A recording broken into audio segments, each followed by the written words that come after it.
사랑하는 대학교의 성도 여러분, 2021년 9월 8일 수요일 아침 주님의 이름으로 문안드립니다. 주의 말씀과 함께 오늘을 살아갈 새 힘을 얻는 귀한 아침이 되기를 소망합니다.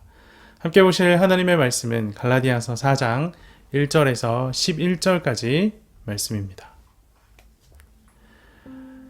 내가 또 말하노니 유업을 이을 자가 모든 것의 주인이나 어렸을 동안에는 종과 다름이 없어서 그 아버지가 정한 때까지 후견인과 청지기 아래에 있나니 이와 같이 우리도 어렸을 때에 이 세상의 초등학문 아래에 있어서 종노릇 하였더니 때가 참에 하나님이 그 아들을 보내사 여자에게서 나게 하시고 율법 아래에 나게 하신 것은 율법 아래에 있는 자들을 속량하시고 우리로 아들의 명분을 얻게 하려 하심이라. 너희가 아들이므로 하나님이 그 아들의 영을 우리 마음 가운데 보내사 아빠 아버지라 부르게 하셨느니라. 그러므로 내가 이후로는 종이 아니요 아들이니 아들이면 하나님으로 말미암아 유업을 받을 자니라. 그러나 너희가 그때에는 하나님을 알지 못하여 본질상 하나님이 아닌 자들에게 종노릇하였더니 이제는 너희가 하나님을 알 뿐 아니라 더욱이 하나님이 아신 바 되었거늘 어찌하여 다시 약하고 천박한 초등학문으로 돌아가서 다시 그들에게 종노릇하려 하느냐. 너희가 날과 달과 절개와 해를 삼가시키니 내가 너희를 위하여 수고한 것이 헛될까 두려워하노라. 아멘. 오늘 본문은 유업 이을 자에 대한 비유로 시작합니다. 1절 2절 말씀을 보십시오. 내가 또 말하노니 유업을 이을 자가 모든 것의 주인이나 어렸을 동안에는 종과 다름이 없어서 그 아버지가 정한 때까지 후견인과 청지기 아래에 있나니. 유업을 이을 자는 사실상 모든 것의 주인입니다.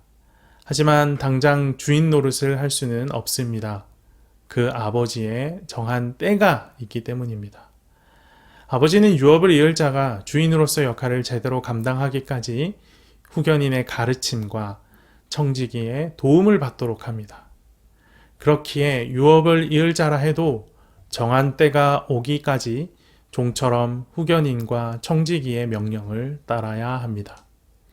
하지만 그 아버지의 정한 때가 되면 달라집니다. 그때가 오면 더 이상 종처럼 명령을 따르지 않아도 됩니다. 바울이 이 비유를 말하는 이유, 아버지의 정한 때를 말하기 위해서입니다. 3절 말씀을 보십시오. 이와 같이 우리도 어렸을 때에 이 세상의 초등학문 아래에 있어서 종노릇 하였더니, 이와 같이 우리도 어렸을 때에 우리에게도 유업자의 어린 시절과 같은 어린 시절이 있었다라는 말입니다.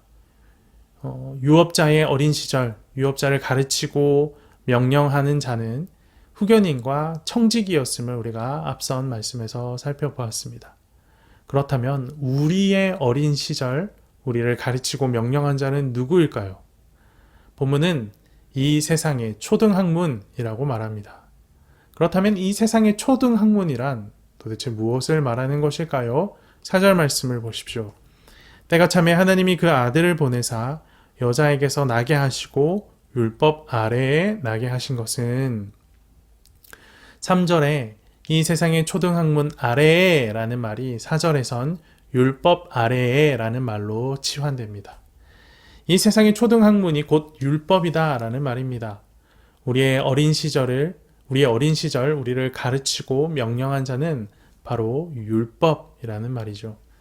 하지만 이제 아버지의 정한 때가 이르렀습니다. 정한 때가 이르자 아버지께서 예수 그리스도를 보내십니다. 왜 보내십니까? 5절 말씀을 보십시오. 율법 아래에 있는 자들을 속량하시고 우리로 아들의 명분을 얻게 하려 하심이라. 하나님께서 예수님을 이 땅에 보내신 이유, 율법 아래에 있는 자들을 속량하시고 우리로 아들의 명분을 얻게 하시기 위함입니다. 예수님이 오시기 전 우리는 율법의 명령을 따라야 했지만 이젠 아버지의 정한 때가 되어 예수님이 오셨기 때문에 율법의 명령을 따를 필요가 없게 되었습니다. 그러면 이제 우리는 무엇을 따라 살아가야 할까요? 6절 말씀을 보십시오. 너희가 아들이므로 하나님이 그 아들의 영을 우리 마음 가운데 보내사 아빠 아버지라 부르게 하셨느니라. 이제 우리는 그 아들의 영, 곧 성령을 따라 살아가게 됩니다. 성령께서 하시는 일이 무엇인고 보니 아빠 아버지를 부르게 하십니다. 이제 우리는 곧장 아버지를 부를 수 있게 된 것입니다. 그러니 더 이상 후견인이나 청지기를 찾을 필요가 없게 된 것입니다. 계속해서 7절 말씀을 보십시오. 그러므로 내가 이후로는 종이 아니요 아들이니 아들이면 하나님으로 말미암아 유업을 받을 자니라. 바울이 비유를 통해 말하고자 한 결론이 바로 이 7절 말씀입니다. 정리하자면 예수 그리스도를 믿음으로 의롭다 칭함받고 성령을 받은 자는 이제 더 이상 종이 아니라 아들이다 라는 말입니다. 더불어 아들이면 아들다운 삶을 살아야 한다라고 요청하고 있는 겁니다. 하지만 갈라디아 교회 성도들은 아들의 신분을 애써 포기하려 하는 모습을 보입니다. 8절과 9절 말씀을 보십시오. 그러나 너희가 그때에는 하나님을 알지 못하여 본질상 하나님이 아닌 자들에게 종노릇하였더니 이제는 너희가 하나님을 알 뿐 아니라 더욱이 하나님이 아신 바 되었거늘 어찌하여 다시 약하고 천박한 초등학문으로 돌아가서 다시 그들에게 종노릇하려 하느냐. 8절 9절이 말하고자 하는 것 굉장히 선명합니다.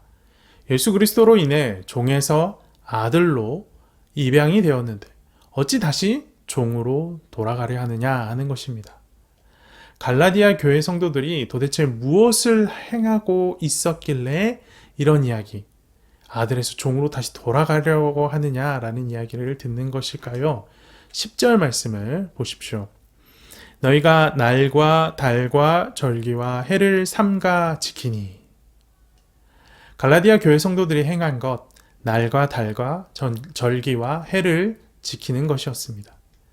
날은 안식일을, 달은 월삭을, 절기는 유월절, 칠칠절, 장막절 같은 절기들을, 해는 신년을 가리킵니다.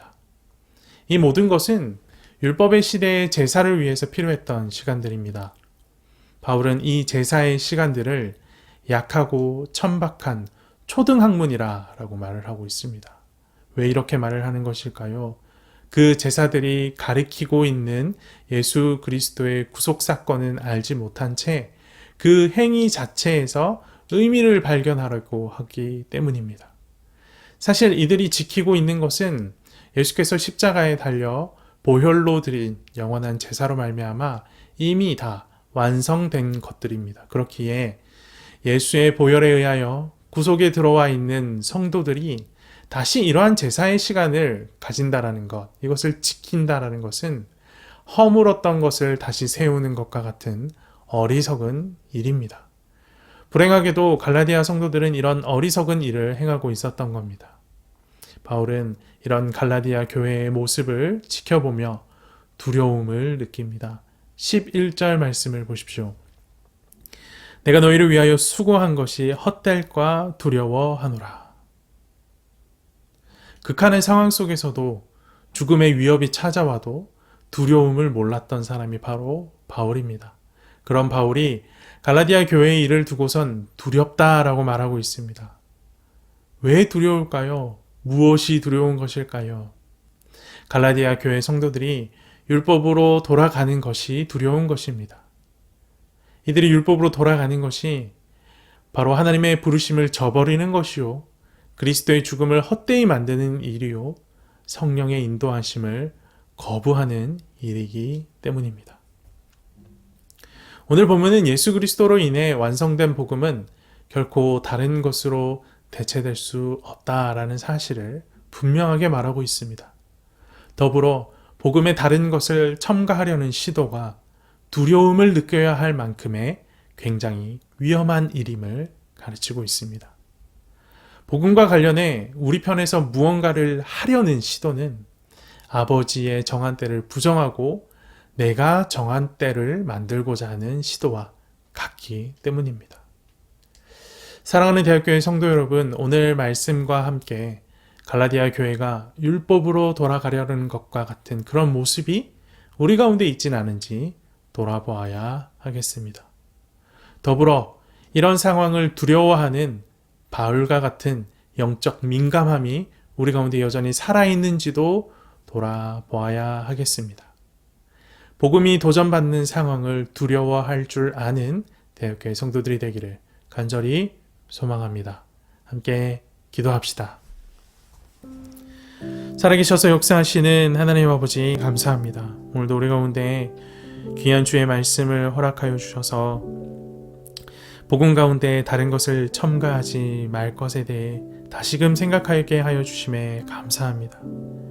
아버지의 정한 때가 이미 이르렀고 그 때가 지났음에도 불구하고 그 때를 내가 원하는 대로 바꾸고자 하는 우리의 시도가 우리 삶 가운데는 없는지 돌아보게 하여 주시고, 그런 복음을 도전하는 여러 가지 시도들이 우리의 삶에 있음에도 불구하고 민감하게 반응하지 못하는, 두려워하지 못하는 모습이 우리 가운데 있지는 않은지 돌아보게 하여 주시옵소서. 오늘 함께 말씀을 나눈 모든 대학교의 성도들은 바울과 같은 영적 민감함을 회복하여서 복음이 도전받는 모든 상황 가운데 두려워할 줄 아는 자들이 될 수 있도록 인도하여 주시옵소서. 주님, 복음이 우리의 삶의 기준이 되기를 간절히 소망합니다. 복음이 우리의 삶의 모든 것이 되어지기를 간절히 소망합니다. 복음 없이도 살아가고 있는 우리의 삶의 모습들이 있다면 속히 회개하고 돌이켜 주께서 우리 가운데 허락하신 복음으로 살아가는 자, 나는 죽고 예수 그리스도로 살아가는 저와 우리 모든 대학교의 성도들 될 수 있도록 인도하시고 함께하여 주시옵소서. 이 모든 말씀 살아계신 예수 그리스도 이름으로 기도합니다. 아멘.